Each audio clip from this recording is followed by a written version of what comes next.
Hi, this is Faith Bernard, and I'm doing this video from beautiful Sedona, Arizona. And this is part of the Self-Love series. And I'm excited to share an exercise I did back in my early 30s that truly was life-changing for me. Now, I touched on this exercise briefly in the video prior to this one, but I wanted to get a little bit more detail. It's very, very simple to do.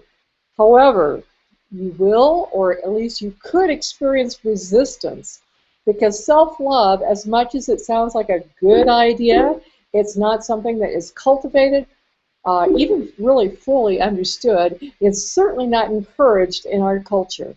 It's almost as if you think too much of yourself, you spend too much time focusing on loving yourself, that somehow that's egocentric.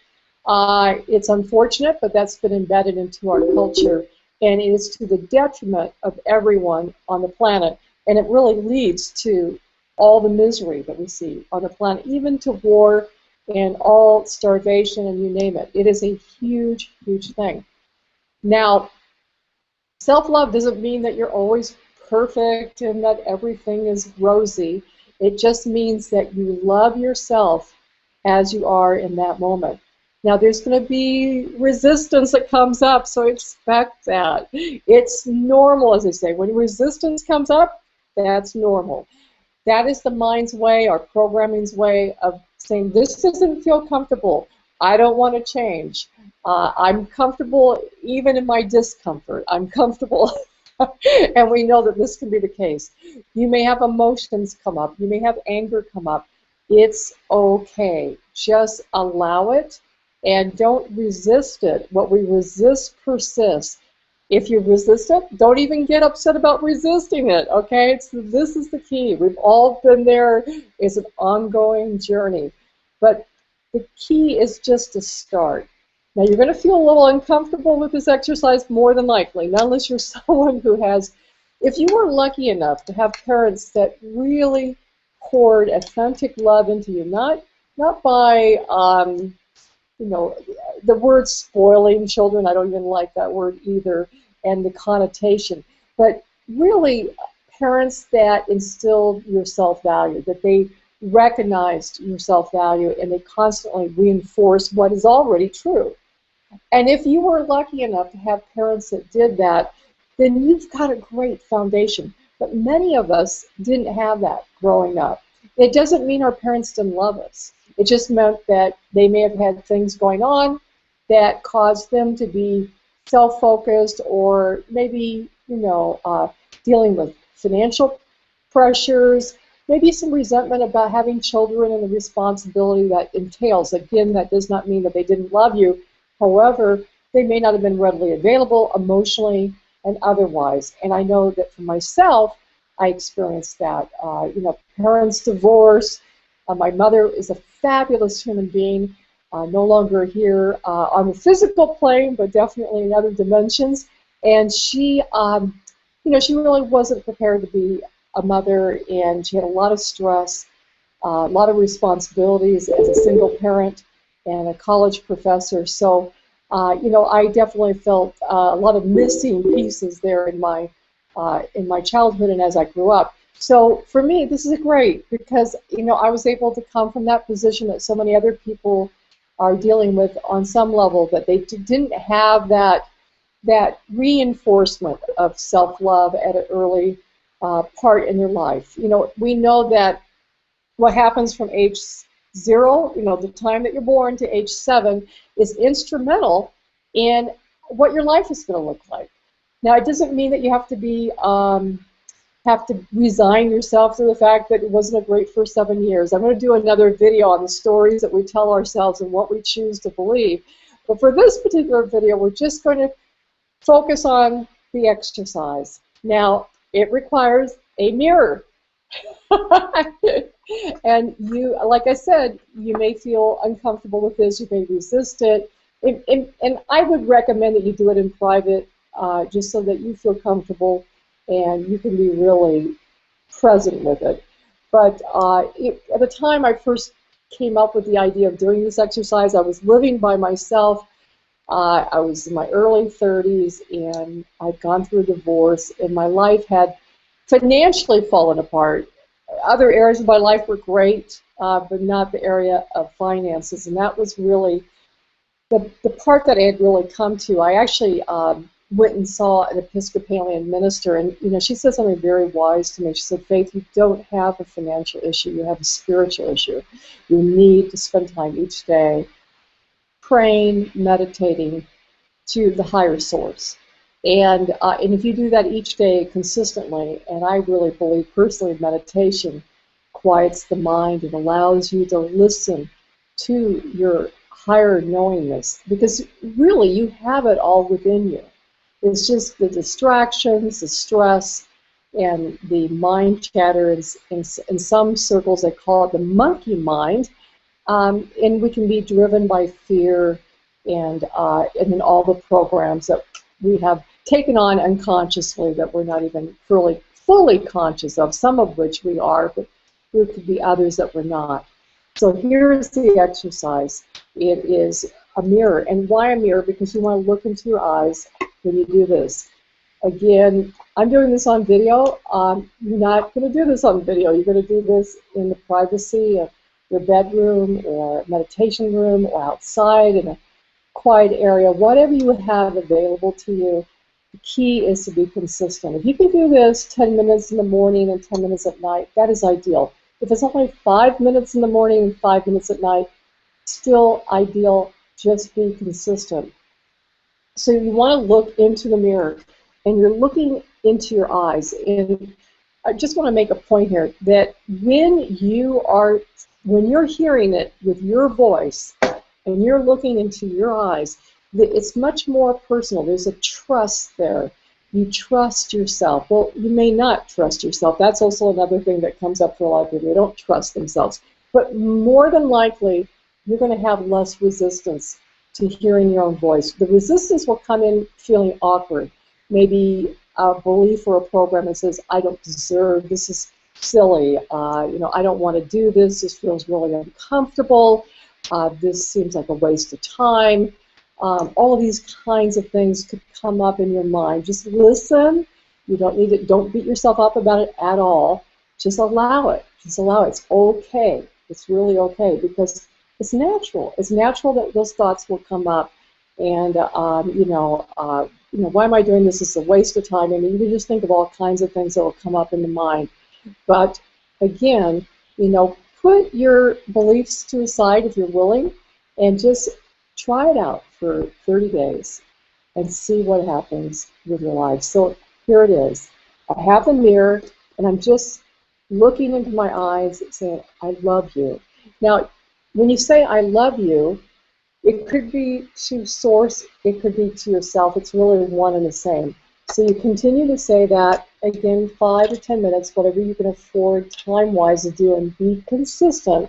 Better to do a short period of time consistently than to do a lot and then say, I don't have time for it, and then you end up finding an excuse to get out. What we call an escape hatch. Don't give yourself that escape hatch. Just do what you can do and be consistent. So I'm looking in the mirror and I'm just saying, I love you. I love you. And then I'll smile at myself. Smiling at yourself is huge. It's just like when you see someone else smile at you. They know now, they've done studies that when you smile at yourself, it's releasing all kinds of positive chemicals, beta endorphins. It's reducing stress. Really good probably for your telomeres, which has an impact on aging, all of that. Your whole physical beingness, emotional, spiritual, and physical. So it's just, I love you. And you just keep repeating it, I love you. And you can smile. You don't have to smile the whole time, but smiling, quite a bit is good, because again, it does activate. That just the act of smiling activates positive chemicals and positive feelings. And so you're smiling at yourself, I love you. I love you. I love you. And you're looking into your eyes. Now you're going to do that for 5 or 10 minutes, whatever you can afford to do, but be consistent. That's the key. Commit, if you're going to do this at all, commit for 30 days, because you really want to shift things. And I have to tell you, I had such an amazing experience when I did this back in my my early 30s. Again, living by myself. I was at a low ebb, like I said, financially. And I just came up spontaneously with this idea. No one told me to look in the mirror and tell myself I loved myself. I just thought it just felt right. It just felt like the right thing to do. And so as I did that, I started noticing over the course of the month I was calmer. I wasn't as reactive. I wasn't, because I'd gone through, and I've had very severe depression in my life. So fortunately, because of a lot of spiritual work I've done, a lot of personal development work, that is pretty much non-existent, but I have gone through a little bit of it, especially if I'm under a lot of stress, which is typical for most people. You're going to experience depression, it's usually under at least what you perceive to be stress, because again, it's how we choose, or not even always, it's how we subconsciously react to our environment. So again, sometimes it's not that we're consciously choosing it, but we're just simply, it's our survival mechanisms kicking in. So, and depression is actually a lower vibrational frequency than anger. Anger is actually a higher frequency because when you're angry, you're actually moving energy. As long as you're not directing that anger at another human being or an animal or anything else, as long as it's just coming up and out, that can be a very positive thing because you're moving the energy. It's movement. But so my experience with this was really, really profound. Did it for 30 days.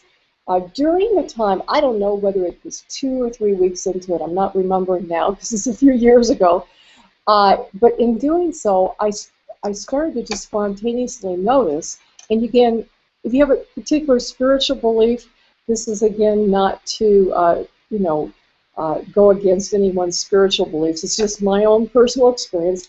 I started seeing different people in the mirror over time. And those different people were really me in different incarnations.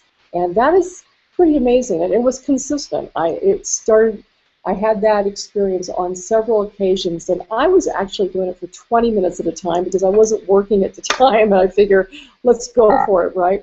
And because I really had nothing to lose and everything to gain. And so 20 minutes, it just started developing. I would start to see these different people, men, women, children, different ages. And what was really interesting about it, they were from different times in history. Because I could tell by the clothing, there were different eras, if you will. And so I can only, just from intuition and ascertain, yeah, it could have been just other people, but I think it was me and other incarnations, and that's what felt true to me, and that's what intuitively I felt. And that was amazing to me, because to just see that. But again, just because, you may do this exercise and that may not happen, so don't think that you're doing anything wrong. We're each going to have a unique experience. Universally, there'll be similarities, but there will be differences as well, and depending on where you're at. And maybe just the fact that I said I had that experience, you may or may not have it yourself. However, just know that you're doing this, you're imprinting this on your subconscious, and you're going to impact your life. One of the things I noticed was after doing that for 30 days, one of my regrets, however, in hindsight, is that I didn't keep doing it, or at least on some modified version. I know we all get busy and we think we don't have time for things, but there are some things that are so powerful that they impact our lives in amazing ways. But, another thing you can do, let's say you do this for 30 days, and you want to keep up some kind of practice. So just when you remember, say to yourself silently inside, I love you.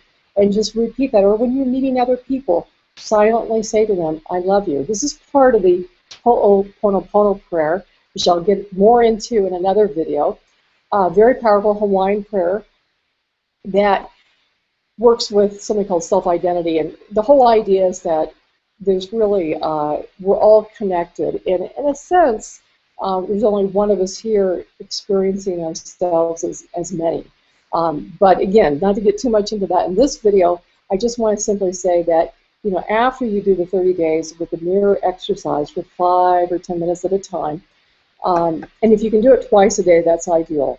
I think first thing in the morning and last thing at night before you go to bed, because that's when the mind starts to calm down, goes from the beta frequency to the alpha, and to a little bit of theta as you start to really drift into sleep. So that's when you have less resistance, the walls start coming down.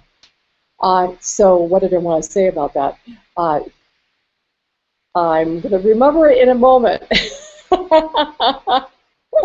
Anyway, so very powerful experience for me. And what I noticed after doing it for 30 days is that I did attract and create a six-figure income a few months after this. So that was really phenomenal. And I knew that it had to do with the work I was doing that 30-day period. And I was doing other things too, like affirmations, and, just lots of things too, reading positive books, books on prosperity, just really downloading the information into my person, so to speak. Because again, really I needed to have a big shift. And this is the only regret I had, was that I didn't keep up the exercise on some level, whether it's just silently saying to yourself, I love you, I love you. So that's really, really key. But I did create six figures after that very quickly. It was really almost effortless. I mean, there was some effort, but it flowed. And one of the things I remember is people saying to me a lot during that period of time, I love you. So isn't it interesting that I had all these people telling me that they loved me and they appreciated me and they appreciated my contributions and how they positively impacted their life during the time that I was saying to me, I love you. So when I was doing that for me, about for the first 30 days, and then the month after that, the next several months, I started noticing that showing up in my life. Now, was that an accident? I don't think so. In fact, I know it wasn't. But don't you think that's an interesting correlation? I just find it fascinating. So really, after your first 30 days, find simple practices that you can just do as you're going about doing your, living your life. And one of them is just to simply silently say to yourself and to others, and even to the plants, anything, your animal, your cat, your dog, to say, I love you, silently inside. You can say it out loud if you choose, but silently is fine. Just thinking the thought and being consistent with it. As you remember, you won't remember it at every moment, but when you think of it, do it, because it will keep that energy going. And it promotes you staying open to loving yourself. I have lots of other videos I want to do where I talk about resistance and what we do with the dark side, so to speak, our what they call our shadow self, and the parts of us that we're not all that comfortable with. And again, learning how to love those aspects of ourselves as well. So with that, that's really all I wanted to do on this video. Have a fabulous day, and we'll catch you in the next video on the series of self-love. And I'm specifically addressing self-love in your life, but I also connect it to having success in your network marketing business, because this is the foundation. All the systems and daily modes of operation are important, and really getting this part right. When you get this part right, all this other stuff just sort of naturally comes to you. You'll find the right information. You'll meet the right people. The right people will come into your life. It just happens naturally because you've laid that foundation. So we'll catch you on the next video in the series on self-love.